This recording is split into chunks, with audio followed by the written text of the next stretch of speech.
Imaginez-vous dans un nouveau restaurant fraîchement ouvert. L'accueil est plaisant, la déco sympa et les plats sont succulents.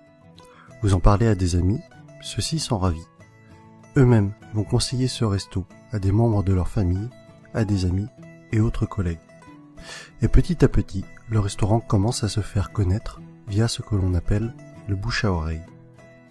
Dans la majorité des cas, le restaurant ne vous aura pas payé un centime, ni même adressé un remerciement, alors que vous êtes à l'origine de peut-être plusieurs dizaines de clients, car tout cela s'est fait naturellement et de manière transparente.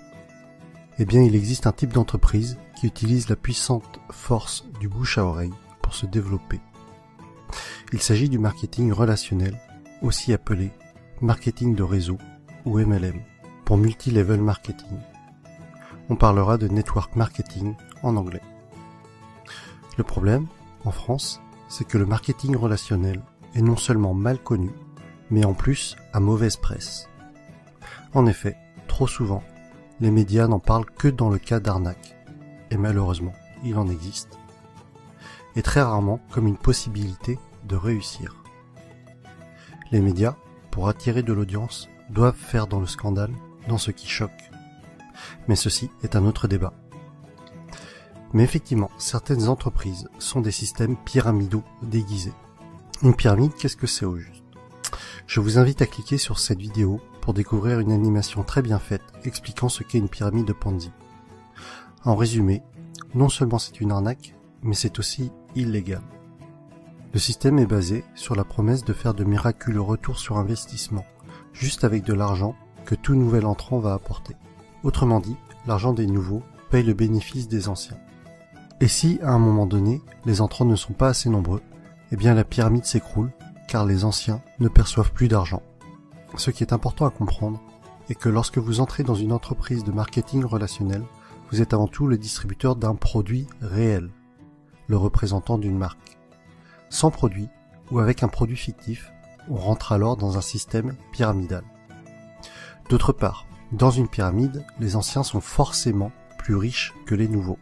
Dans le MLM, même si plus vous rentrez tôt, plus vous êtes avantagé, cela ne garantit pas du tout votre succès. Un nouveau filleul peut très bien mieux développer son affaire et faire mieux que son parent. Ainsi, dans une entreprise de marketing relationnel, tout le monde est au même stade au début, mais plus elle va grossir et plus elle va avoir d'impact et être puissante. C'est vraiment la force du réseau qui fait qu'une MLM est puissante. Et Robert Kiyosaki insiste vraiment sur ce point dans le livre « L'entreprise du 21e siècle ». Le pouvoir n'est pas dans le produit, mais dans le réseau. Pour en revenir à ce que l'on évoquait au début de la vidéo, le bouche à oreille est le principal véhicule de communication d'une société de marketing relationnel, si bien qu'il n'y a pas ou peu de publicité. Et ce budget pub, qui est souvent faramineux pour les grandes entreprises, est reversé aux distributeurs et ou consacré à l'amélioration du produit, qui en général est excellent. Lorsque vous vous lancez dans le MLM, vous êtes parrainé par une personne, et ensuite c'est comme si vous étiez votre propre patron et que vous aviez créé votre entreprise. Votre but et votre source de revenus vont être de deux types. Soit en parlant du produit autour de vous et en le revendant, soit en parrainant d'autres personnes qui elles-mêmes vont devenir distributeurs. Ainsi, le plus efficace et pour que votre entreprise soit réussie, tout ce que vous faites doit être duplicable. Votre filleul doit avoir les outils pour développer lui aussi son réseau. Dans tous les cas, ce qui est important à retenir est que le succès est partagé. Si votre filleul échoue, vous échouez d'une certaine façon.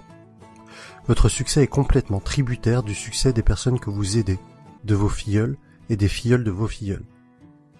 L'accent doit être mis sur le déploiement de votre réseau et pas sur les ventes directes.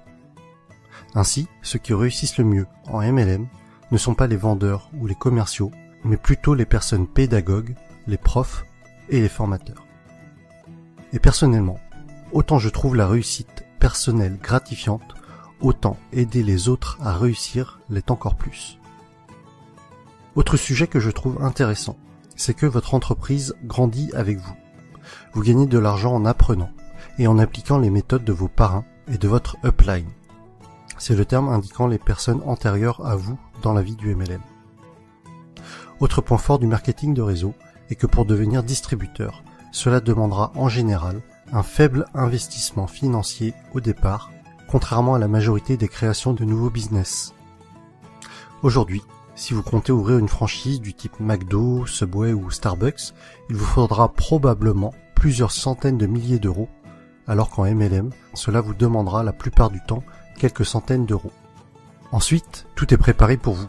Vous allez avoir votre propre boutique en ligne, tout un tas de plans de formation pour vous, mais aussi pour vos filleuls, ainsi que différents kits de présentation.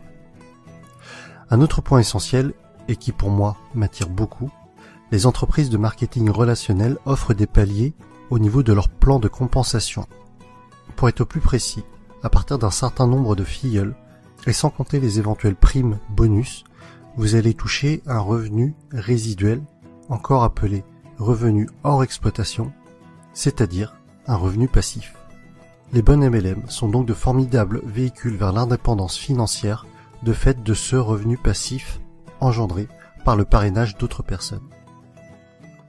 Je rajoute que les MLM sont un type d'entreprise qui a une croissance des plus fulgurantes à l'échelle mondiale ces dernières années. Aux USA, ça a vraiment explosé depuis les années 90. Et avec Internet, c'est encore plus facile d'augmenter son réseau qu'auparavant. De plus, c'est une activité que l'on peut tout à fait démarrer sur notre temps libre pour un revenu complémentaire au début. Il faudra alors se déclarer en auto-entrepreneur avec le statut de VDI, c'est-à-dire vendeur à domicile indépendant. J'insiste tout de même sur le fait de bien vérifier un certain nombre de points avant de vous engager dans une entreprise de marketing relationnel afin de ne pas tomber sur une pyramide Ponzi déguisée. Voici le type de questions qu'il faut vous poser avant de vous engager dans une entreprise de ce type. Est-ce qu'il y a des bureaux réels? À quels endroits géographiques? Se trouve-t-il dans des paradis fiscaux? Quel est l'historique de l'entreprise? Quelle est la réputation de cette entreprise? Quels sont les avis d'autres personnes sur celle-ci?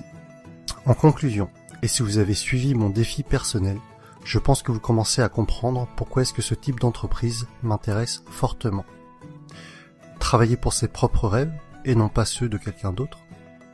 La possibilité d'avoir des revenus passifs avec cet objectif d'indépendance financière. Partager le succès.